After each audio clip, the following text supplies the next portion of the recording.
Hi guys, welcome to the video. Hope all of you are doing fine. So today I'm going to read a story that goes by the title Slower and Even Slower. This is a very different story in the sense like in this story if you go slower you'll win the race rather than going faster. So it starts by the pros, slower and even slower they made the step. The race wasn't against the time or people, but for a soul and its keeper who never gave up. So this story is actually a real life incident that I observed. I mean, there's no changes in it except for the thoughts that I kept into it. It's a real life incident. So this story had occurred around the time period of 2015, I think. I mean, 2016 summer actually. 2016 by the start of April or somewhere around. So that was the time I was taking a small break in my studies. So this was the time that I started into fitness. So this is jogging actually, this is basically jogging. So in the starting, I'm seeing how the sweat is dripping down my forehead into my shirt because I chose a very wrong time because I chose the wrong time to start jogging because it was summer. I mean, summer is not actually a very good time to start jogging. So I was seeing how I was taken into fitness. And I thought how it would be good if I started jogging in the evening, but still it made no difference because summer had its effect, whatever be the time of the day. So I'm talking about so I started observing people while jogging. So there were there were so many people around. So it's actually a circular garden in Trivandrum actually. It's a circular garden. So I'm seeing so many people who are going around. So actually I started jogging for self-improvement, fitness, all those things.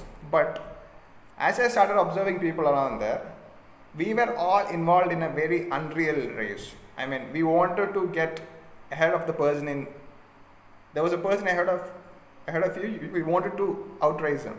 I mean, this is jogging, this is no official race or anything, but still, this happens around. I mean, this is at least what I observed, okay? It's not what happened around, but it's what I felt around there. So there was an unreal race that was going around. So I'm saying that at first I took jogging in the name of self-improvement, but still gradually it came out to be a race. So and I'm saying just as a fish took to water, I took to the race very easily. And then I observed that this track is circular in nature.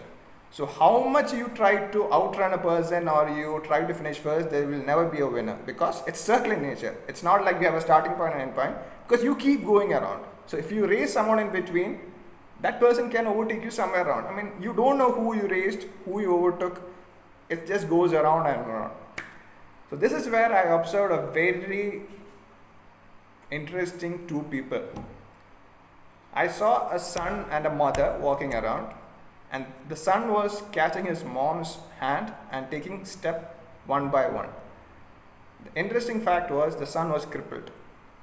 So I slowed down myself and started observing them. They didn't care about anything that happened around them. They didn't care about the people that were around them. They didn't care about what's happening around them. They were not involved in any race and they were always the one who finished first because they weren't involved in anything. The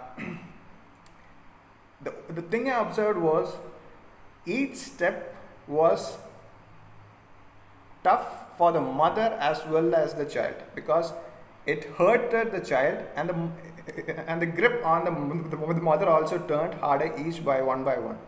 But still they kept the steps slowly, and they kept moving. They had no target in mind, they had no finish line, they had nothing, but still they were happy to go around. And towards the end of the story, I'm saying that they could never be lured into a duel with us. I mean, we normal people could never tempt them to come into a race with us because they didn't care about us. I mean, they had no deal or no issues with us. They had nothing to do with us. So towards the end, I'm saying,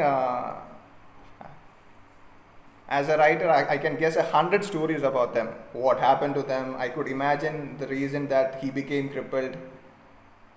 How was it really good for them?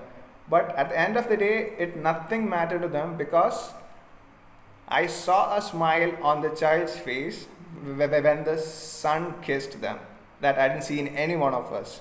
None of us smiled because we had an aim in mind to be like fitness, to do this much calories in some such hour, does that, this. They had nothing in mind. So when the sun kissed them, they had a reason to smile. So this is what I observed during that time in jogging. Hope all of you enjoy the video. Until I see you next time, bye.